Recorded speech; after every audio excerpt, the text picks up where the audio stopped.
Tervist, olen Illar Kohvinavalt ja täna on reede, 3.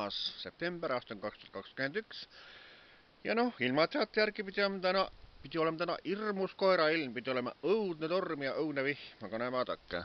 Praegu on küll õhtu eel, aga taevas on kenasti kõik siukene poolselge.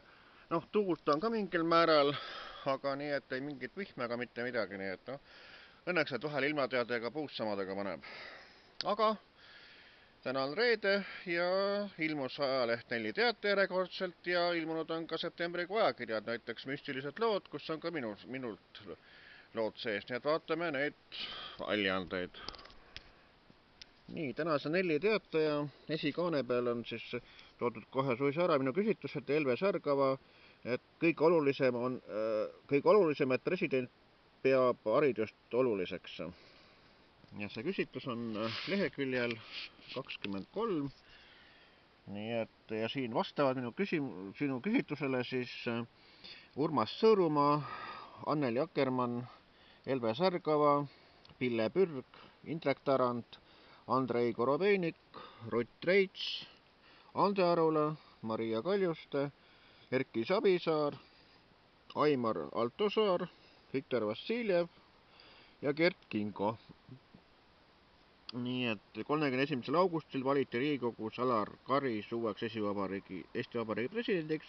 Kuidas jäite selle valikuga rahule ning mida temalt ootate? Mida arvate valimiste korrast? Mis siin öelda on, et eks seekordne president lihtsalt määrati, et siin on valimistega tegemist.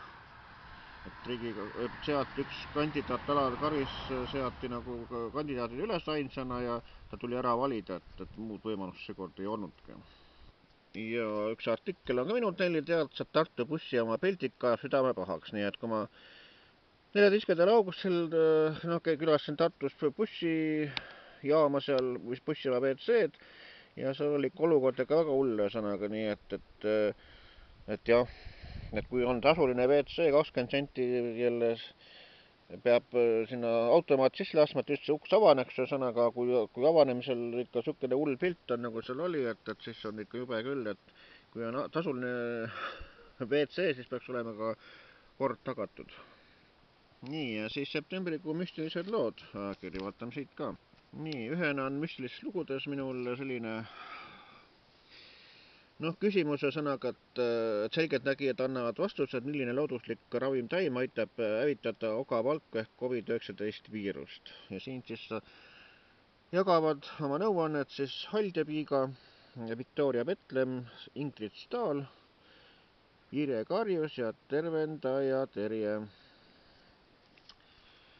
Nii et looduses kasvab erinevad ravimtaimi ja siis ühesõnaga, et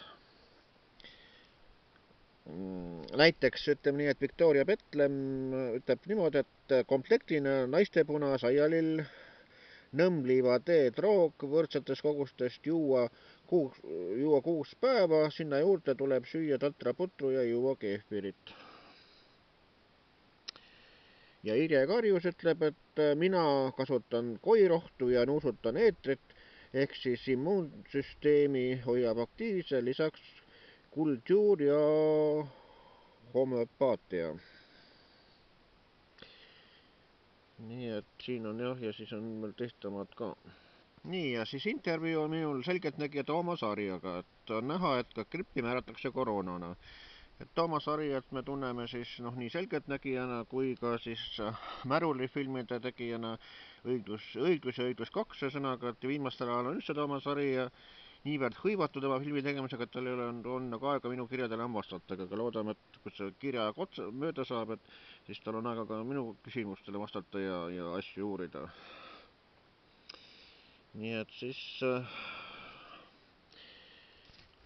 ja ühene küsin ka seda, et kas koroonaga seonduvad reeglid mõjuvad halvasti ka ööklubidele ja baaridele, söögikohtadele ning need lähevad pankrotti ja sulgevad uksed, et riik ei toeta nende tegevust. Ja Toomas Arja vastab, et koroonaga seondub mõjub äridele laastavalt ja on näha ka uste sulgemist, nii et ja siis küsin ka seda, et kas on nii, et koroonatestid ei näita tõde, kui inimest testitakse, tal on mingi gripiviirus või nohu, et siis reageerib koroonatest kohe koroonale. Siis Toomas Aari vastab, et on näha, et ka grippi määratakse koroonana.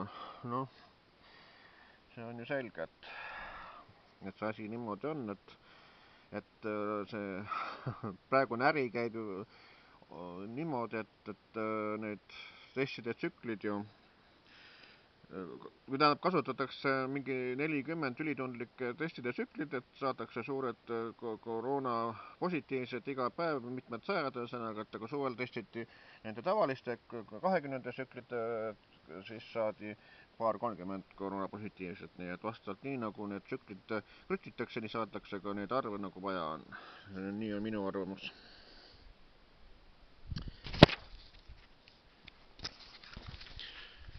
Niisiis selline ülevaade siis minult tänasest 4 teatast ja ka septembrikuu müstilist lugudest. Et soovitan kõigil siis hankida, osta 4 teata ja vaadata poes müstilised lood või kellel tellitud on, et siis head lugemist on sõnaga, et neis on palju põnevat lugemist. Nii ütlen mina, Hillar Kohv Viinavalt.